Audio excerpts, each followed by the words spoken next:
세상 모든 취업 이야기 비밀노트 톡톡. 오늘은 트러스톤 컨설팅의 차재영 강사님과 함께합니다. 어서 오세요. 안녕하세요. 반갑습니다. 네, 쌤, 날이 추워졌습니다. 네네. 이 뜨끈한 국물이 생각이 많이 나거든요. 요즘 많이 국물이 땡기시나 봐요. 네, 우리의 그 칼국수인지 만둣국인지 하여간 그 유효한가요? 그렇죠. 참치가 듬뿍 담긴 네. 칼국수도 언젠간 만나게 되겠죠. 아, 네, 해물 맛이 나면 참 좋을 것 같아요. 그러니까요. 그거 좋아해갖고요.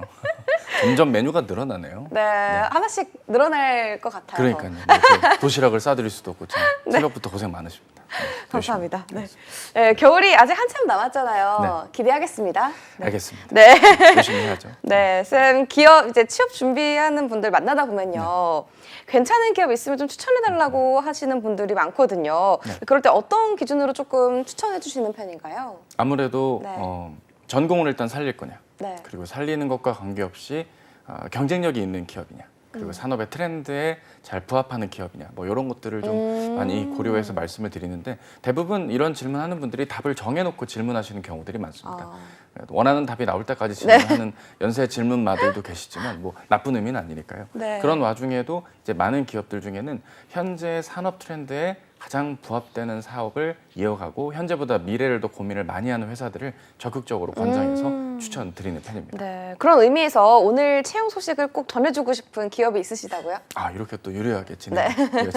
현대캐피코의 채용 전재현 인턴십을 소개해드리고자 합니다. 네, 현대 캐피코요? 네. 현대 계열사임을 좀 틀림이 없을 것 같은데 그쵸. 어떤 기업인지 잘 모르겠네요. 일단 87년에 설립된 그 부품 회사입니다. 기본적으로 수소차, 전기차, 전기 오토바이 그리고 내연기관 차량에 들어가는 어떤 전장 제어 솔루션을 제공하는 모빌리티 사업을 하는 회사입니다. 엔진이나 변속기, 친환경 차량의 구동 시스템을 제어, 구동, 센서와 같이 파워트레인 전장 부품을 생산하는 이런 회사인데요. 21년도에 전기 이륜차 구동 시스템인 모빌고를 출시하면서 국내 시장 진출과 함께 국내는 물론 해외 시장에서도 인정을 받고 있는 알짜 기업입니다. 되게 뭐 이렇게 얘기하면은 조금 와닿지가 않으실 텐데 임직원 평균 연봉을 보면 조금 생각이 달라질 수도 있습니다. 20년도 말 기준에 7,960만 원을 임원 제외한 임직원 평균 연봉으로 받고요.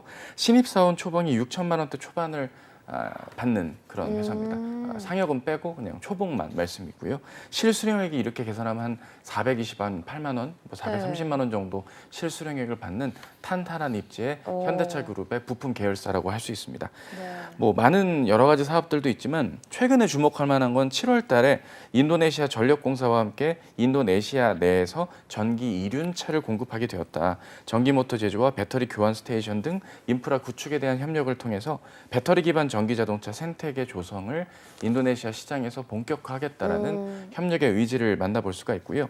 플랫폼 서비스 몰다를 개발하고 제공한다라든지 15kW급의 레저용 고출력 전기 기윤차 솔루션 24년도까지의 양산 일정 이렇게 현재보다 미래에서 다양한 생산과 연구 개발에 박차를 가하고 있는 대표 솔루션 기업이다. 모빌리티 하면 네. 앞으로 주목해야 될 기업이다. 이렇게 말씀을 드리겠습니다. 모빌리티 하면 앞으로 주목해야 될 기업이다라고 소개를 해주셨는데요. 많은 분들이 또 관심을 가지실 것 같아요. 또 그 귀하다는 인턴 모집인데 채용 연계형 인턴입니다. 네. 좀 채용 소식에 대해서 더 자세하게 살펴주실까요? 네, 채용 그 모집 공고 그리고 주로 어떤 공고들이 올라와 있는지 준비된 화면이 있다면 있는 대로 없다면 나왔네요. 찌지 선생님 감사합니다. 어쨌든 지금 화면에 나와 있는 순서대로 진행을 하는데 이미 이 채용 연계 인턴십이 몇 차례 이미 진행이 상하반기에 걸쳐서 진행들이 되고 있는 기업입니다. 일단 인성검사를 온라인으로 진행한 뒤 면접을 한 번 치르고 건강검진 후에 3주간의 인턴십을 치른 뒤 네. 최종 전환이 되는 그런 형태인데요. 대개 이런 채용 연계 인턴십의 특징상 이 전환율이 되게 중요하다고 생각이 드실 맞아요. 텐데 사실 귀납적인 후기들이지만 그 네. 인턴십에 참여하셨던 분들의 이야기들을 온라인상의 정보들 그리고 뭐 오프라인에서 만난 학생들의 정보들을 종합해 보면 전환율이 25%도 안 되는 사업부도 있고 팀도 있고 75%가 넘는 팀도 있는 겁니다. 한 팀에 4명이 인턴십인데 뭐 2명이나 3명이 전환이 되거나 아예 아무도 안 됐거나 뭐 이런 케바케의 상황들이 있는데요. 결국 직무와 관련된 업무 수행과 과제 그리고 인턴 기간 중에 치루어질 임원 면접을 효과적으로 치르신 분들께 최대한 기회를 준다는 것이지 칼로 물을 이렇게 베듯이 무조건 이 기준 아니면 안 됨 하고 떨어뜨리는 것이 아니다. 최대한 가능성이 있는 분들한테 기회를 많이 주는 그런 채용이라고 이해해 주시면 좋을 것 같습니다. 네. 주로 나와 있는 모집 공고들은요. 연구개발, SCM, 생산, 품질, 인사인데요. 네. 아무래도 연구개발이 핵심이 되겠죠. 제어 소프트웨어 개발이나 충전기 시스템 개발, 제어기 시작 개발, 액추에이터 시작 개발, 각각의 개발과 관련한 인베디드 소프트웨어 역량 혹은 충전기 시스템 프로젝트 참여 및 연구 개발 혹은 전기기사나 전자기사를 보유하신 분들께 연구 개발 직군에서 우대가 이루어지고 있고요. 대개 이 직무들이 결국 한 자릿수의 채용이 있을 수밖에 없습니다. 최종 인원은 한 자릿수의 인원이기 때문에 거기에서 2배수 혹은 3배수 정도의 인원이 1차 면접 이후에 인턴십에 참여하게 되는 거다라고 봐주시면 좋고요. 네. 그 밖에 SCM과 생산, 품질 역시 한 자릿수의 채용들이 있긴 하겠지만 업무에서 요구되는 그 전공 분야의 필수 조건들이 굉장히 다양하게 있기 때문에 조금이라도 내가 관련이 있다면 지원해 보시는 것도 좋겠습니다. 물론 인사는 채용과 HRD 각각 한 명씩일 거고요. 회사 측에서 지원 자격으로 오픈해 주신 것 중에 흥미롭게 봐야 되는 건 회사 측 공고에 이런 워딩이 있습니다. 23년도 2월까지 학석사 학위를 취득해야 된다라는 부분, 23년 3월부터 정상 근무가 가능한 분이라고 하면서 괄호 열고 이렇게 나왔어요. 네. 2월까지 예정된 학위를 취득하지 못한 경우 인턴십 결과에 관계없이 불합격 처리됩니다. 이 말인즉슨 과거에 이러한 유사한 사항이 내부적으로 있었거나 혹은 하도 많은 문의가 있었기 때문에 회사 측에서 친절하게 안내를 해주신 것이 아닌가 생각을 하게 됩니다. 또 흥미로운 점은 토익 스피킹, 오픽 중에 1개 이상을 필수 제출해야 된다. 특정한 점수대가 정해진 것은 아니지만 필수 제출을 해야 되니까 취업 준비가 어느 정도 되어 있는 분이라 할지라도 네.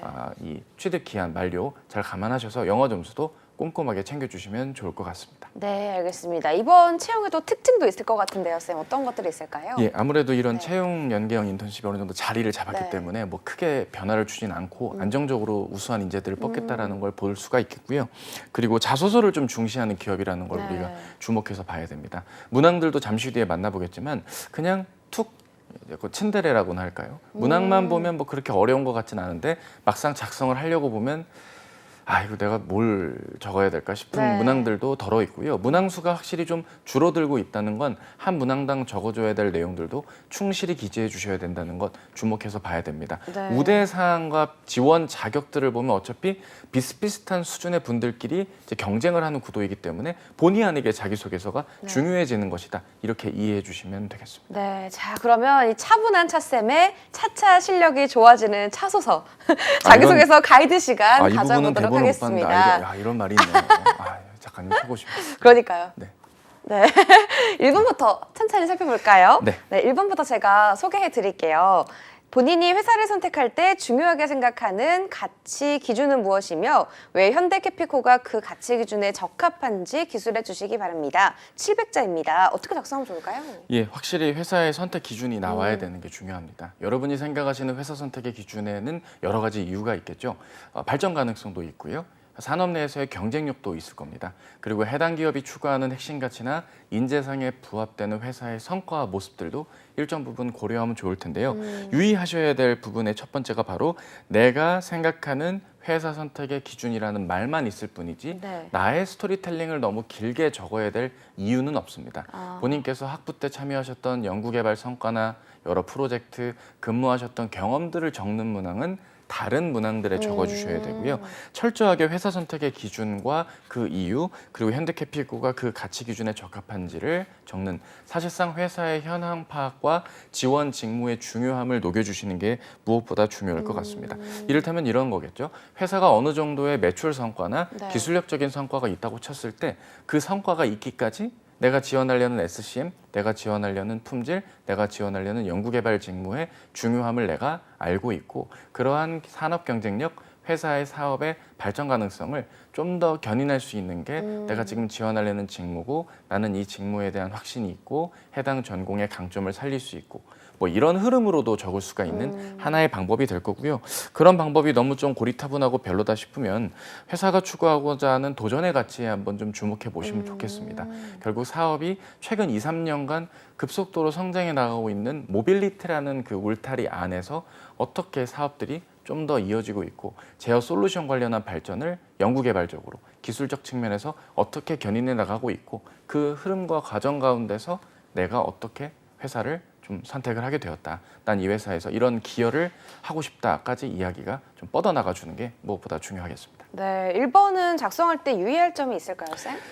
아무래도 회사의 현황을 좀 적어야 된다라는 부분이 있겠지만 너무 많은 내용을 적는 건 좋지 않습니다. 네. 그거를 뭐 회사 사람들도 다 알고 이 내용을 읽어보실 것이기 때문에 네. 회사의 현황을 복붙해서 적기보다는 짧은 현황에 따른 느낀 점과 내가 기여할 부분을 고민했다라는 측면이 어느 정도 기재가 되어주는 게 좋겠고요.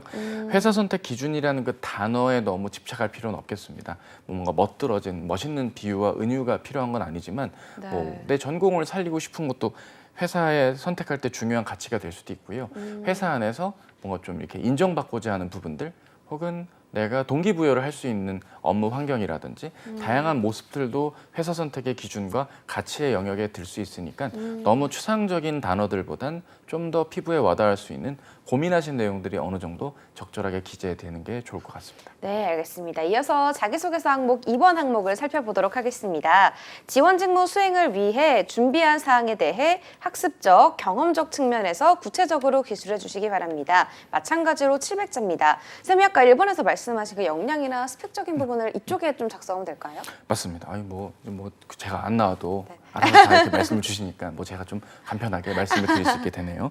이 경험적 측면, 이 동그라미 2번 부분에 주목을 해야 됩니다. 네. 결국 경험적 측면이라는 말에서 경험을 일장연설해달라는 게 아니라 직무 수행에 준비된 사항이라는 말에 해당되는 경험만을 기재해 주셔야 되는 겁니다. 단순히 내가 열정, 도전, 끈기 이런 좀 정성적인 태도 기반의 이야기보단 철저하게 해당 업무를 수행하는 데 필요로 하는 업무 수행 측면에서의 경험 이야기들을 해주시는 게 좋고요. 결국 이 경험이라는 건 특정한 연구 성과라든지 참여하셨던 프로젝트, 뭐 졸업 논문이 됐던 관련된 내용들 안에서 내가 어떤 역할 수행을 하면서 그 과정에서 내가 무언가를 깨닫고 느꼈는지 부분을 기술해 주시는 것도 좋은데 네. 문제는 이게 글자 수가 700자라는 점에 주목을 해야 됩니다.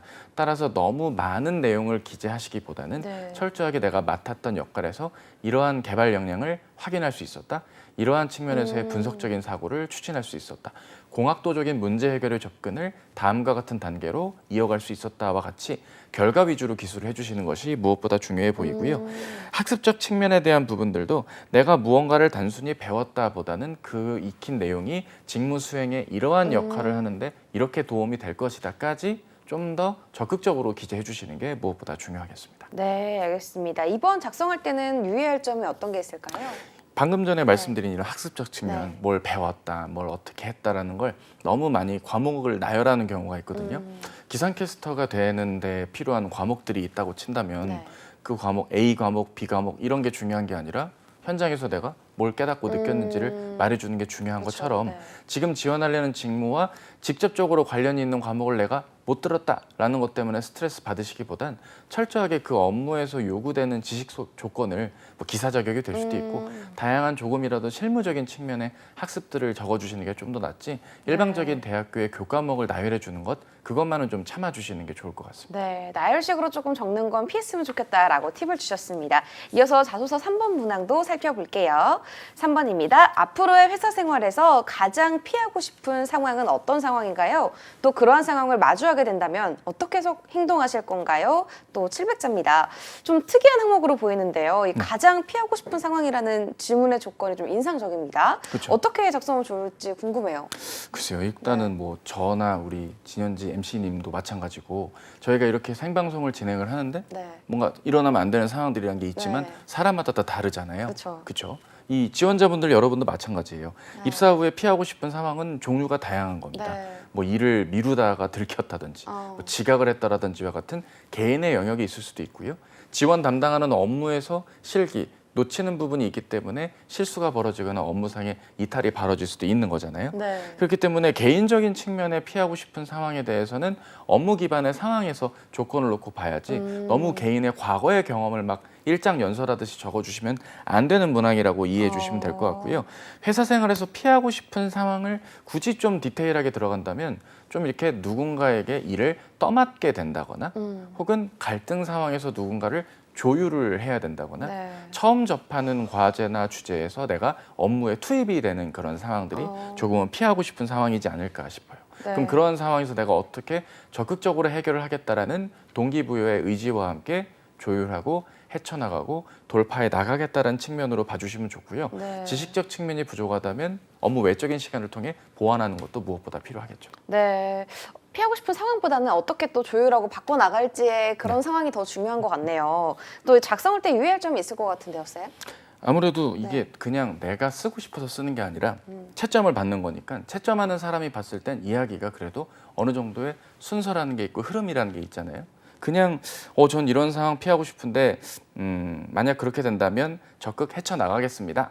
이런 단편적인 내용으로만 끝내면 안 되고요. 네. 왜 내가 이렇게 해야 되는지 이유도 담겨야 되고 아무래도 현대 캐피코의 인재상 등과 한번 비추어 보아서 네. 해당 인재상 중 내가 뽑아낼 수 있는 키워드가 있다면 그 키워드를 적극적으로 이러한 돌파의 의지로 삼아주는 게 좋고 결국 사실상 입사 후 포부를 묻는 문항이랑 마찬가지이기 때문에 네. 계획단의 어떤 의미들도 담겨주면 좋습니다. 너무 추상적인 의지만을 다지는 게 아니라 네. 이러한 방향으로 내가 나아가야 되고 그러한 어려움 돌파에 있어서 업무적으로는 이렇게 노력을 할 것이고 업무 외적으로는 이러한 마인드로 회사 생활에 임하겠다로 마무리해 주시는 것도 적절해 보입니다. 네, 너무 추상적으로 작성하는 것은 피하자라고 팁을 주셨습니다. 또 쌤이 서류 전형 이후에 채용 전형과 관련해서 소개해 주실 사항이 있다고 들었습니다. 예, 아무래도 면접 전형 얘기를 안 할 수가 없는데요. 인턴 기간 동안 임원 면접이 펼쳐지는 게 특징입니다. 네. 이 임원 면접에서 유의할 점은 인턴 기간 중에 임원 면접이니까 우리가 주목을 해야 되는 건데요. 네. 인턴 기간 동안 어떤 게 제일 좀 인상적이었냐라든지 혹은 인턴 기간 동안 함께했던 뭐 코칭해준 멘토님이나 해당 팀 내에서의 분위기는 어떠한지 네. 이게 별거 아닌 것 같은 질문이지만 생각보다 중요하게 쓰일 수가 있거든요. 좋았어요. 네.